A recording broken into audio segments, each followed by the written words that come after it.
a sumar, restar y multiplicar vectores por un escalar.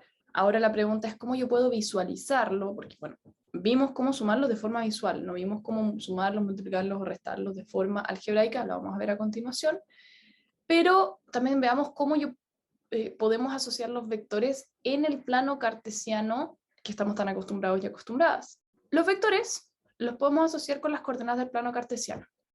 Si se conoce el punto de origen y el extremo de este vector, siempre vamos a poder encontrar el módulo, la dirección y el sentido. Es decir, que origen y extremo es equivalente a tener las tres cantidades que necesitamos. Entonces, en general, nosotros podemos tener los vectores dispuestos como están aquí, como el vector que va del punto del origen, O hasta A, un vector que es O hasta B, y un vector que es O hasta C. Y la pregunta es, ¿cómo yo describo estos vectores? Y ahí eso es lo que es interesante. Y es que lo que utilizamos es una notación de la siguiente manera, o A, en este caso porque va desde O hasta a veces simplemente A, y así sucesivamente, o B, o C, B y C. Y la forma que utilizamos para describirlos es la misma que utilizaríamos para describir el punto, porque están anclados al origen. Es decir, que si yo quiero escribir el vector A, yo puedo decir, mira, el vector A es el vector tal que va desde el origen, en el que yo salto 2 veces hacia la izquierda y luego subo 3 cantidades. Entonces el vector OA va a ser el vector que va desde el origen hasta el punto menos 2,3. Luego el vector B va a ser un vector que va desde el origen, salta 2 pasos hacia la derecha y luego sube 3 hacia arriba, entonces va a ser el vector 2,3. Y el último que tenemos aquí, que es un vector que va desde el origen hasta C, iría desde el origen, se pegaría 3 saltitos a la izquierda, y luego 3 saltitos hacia abajo, lo que lo dejaría como el vector menos 3, menos 3. Todo esto relacionado obviamente con los temas de álgebra, con que positivo es en el eje horizontal es hacia la derecha, negativo hacia la izquierda, positivo en el eje vertical es hacia arriba y negativo hacia abajo. Y es por eso que utilizamos en general esa notación, ¿ya? O sea, eso que les decía yo, menos 2,3, es la misma que la de los puntos en el plano. El tema es ¿qué pasa cuando yo tengo un vector, por ejemplo, que va desde este punto hasta este que está acá, o el vector 2,3? ¿Cómo entonces describir un punto que, por ejemplo, no está anclado al origen? Bueno, ya lo hemos visto de alguna manera. Si yo tengo un punto que no está anclado al origen, voy a borrar todo lo que tengo aquí. De hecho, voy a ocupar los vectores que están acá dibujados. Digamos que yo quiero escribir el vector que va desde el punto A hasta C. Ese vector claramente no está anclado al origen. Y acá lo que tenemos que hacer es ocupar lo que aprendimos en la parte anterior de esta guía o de esta clase. Y es que el vector que va desde el punto A hasta C es lo mismo que en este caso ir desde A hasta el origen. Y eso sería el vector menos A, porque parte de A hasta el origen, más el vector C. En general a mí me gusta más utilizar la notación menos, menos OA. A mí me gusta ocupar los puntos entre medio. Y esto me daría un vector que va desde A hasta O y luego desde O hasta C. Y por eso es menos OA, porque no estoy yendo de O hasta A, estoy yendo de A hasta O. Y eso lo tenemos, porque tenemos cuánto es OA. OA es el vector, como dijimos antes, menos 2,3, y el vector C, o de O hasta C, es menos 3, menos 3. Entonces esto sería equivalente a menos 2,3 más el vector menos 3,3. Menos 3, menos 3, perdón. La pregunta es, ¿cómo yo sumo esto? ¿Qué es lo que tengo que hacer acá? Bueno, visualmente ya sabemos sumar vectores, pero algebraicamente, que es esto que estamos haciendo acá, es un poquito más complicado y está descrito en la siguiente página. Así que en un segundo volvemos a esto. Para poder operar de forma algebraica los vectores, tenemos que definir cómo funciona la suma y la resta, y también la ponderación por un escalar. Entonces, antes de definir eso, lo primero que siempre se define es cómo se calcula el módulo o cómo se calcula el largo del vector. Bueno, si yo tengo los vectores A y B, donde estos están descritos en el plano cartesiano tal vez como estos que están acá abajo, imagínense, tengo el vector OA, que es X, está compuesto por la cantidad en el eje horizontal XA y la cantidad en el eje vertical YA, y lo mismo para B, XB, YB. Si yo quiero calcular el módulo, es decir, el largo de este vector, hay una forma muy directa que es esta, que el módulo de A es igual a la raíz cuadrada de XA al cuadrado más YA al cuadrado. Y eso tiene que ver con el teorema de Pitágoras.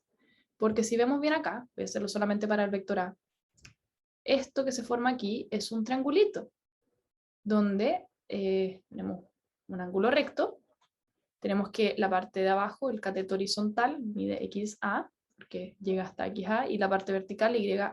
Nosotros queremos calcular el módulo, que le vamos a llamar el módulo del vector OA.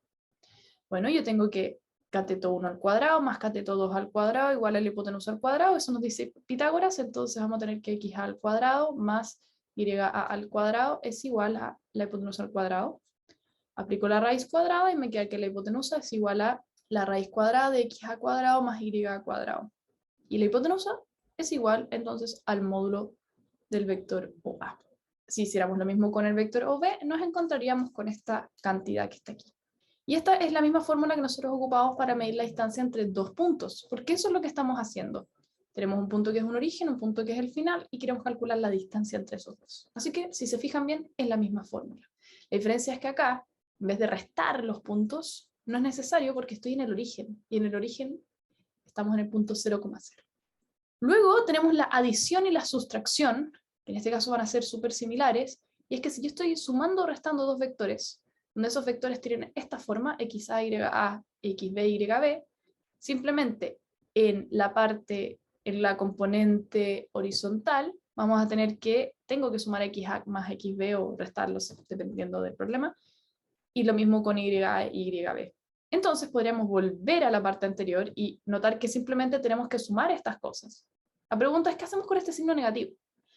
Ese signo negativo sale o se define por la ponderación por un escalar o la multiplicación por un escalar. Bueno, nosotros antes vimos la multiplicación de un escalar, una cantidad escalar que multiplica un vector. Bueno, en este caso, si yo tengo un número real multiplicando a un vector, simplemente a cada uno por separado lo multiplica. Entonces, si yo tengo un menos multiplicando al vector menos 2,3, entonces simplemente es multiplicar por menos 1, tanto al menos 2, lo que me daría 2, y por menos 1 al 3, lo que me da menos 3, más menos 3, menos 3. Y como ya sabemos cómo sumar o restar vectores de forma algebraica, directamente sumamos, tenemos que 2 menos 3 es menos 1, menos 3 más menos 3 es menos 6. Entonces el vector AC es el vector menos 1, menos 6. Al final, este vector que nos dio va a ser equivalente a decir me paro en A, pienso cuántas veces voy a la izquierda, bueno, una vez, por eso es menos 1, y cuántas veces yo bajo, 1, 2, 3, 4, 5, 6. Y así describí entonces al mismo vector, pero de forma algebraica. Finalmente, entonces, para resumir, si un vector no está anclado al origen, para poder calcularlo, lo que tenemos que hacer es, digamos que quiero calcular el vector que va desde A hasta B, entonces desde A hasta B, bueno, es lo mismo que retroceder desde A hasta el origen y luego ir hasta B. Entonces, siempre al primer punto lo vamos a invertir y al segundo lo vamos a mantener. Entonces, siempre AB va a ser OB menos OA, de forma generalizada. Lo que nos daría entonces que a las componentes del vector B les resto las componentes del vector A y me queda entonces este resultado, que ya comprobamos que está correcto. Y por último, no menos importante, la científica destacada de esta guía, que es Cristina Dorador. Cristina, chilena, nacida en Antofagasta. Ella es hoy en día una de las pocas constituyentes científicas presentes en la escritura de nuestra nueva Carta Magna. Ella se dedicó a la biotecnología, trabaja actualmente en la Universidad de Antofagasta, donde está en la Facultad de Ciencias del Mar y Recursos Naturales. Ella ha luchado mucho por el mantenimiento de la ecología en ambientes extremos, en especial en el norte de nuestro país, y cómo podemos nosotros desarrollar herramientas biotecnológicas para estudiar estas comunidades microbiánicas que existen en el antiplano. Y otras cosas muy interesantes. Y como decíamos, desde julio del 2021 es una constituyente representando al distrito 3 de la región de Antofagasta. Y esperamos que les haya servido mucho esta clase. Es cortita porque la verdad es que vectores no entra mucho, es principalmente saber lo que mostramos aquí. Así que les deseamos un muy buen estudio y esperemos que les vaya muy bien.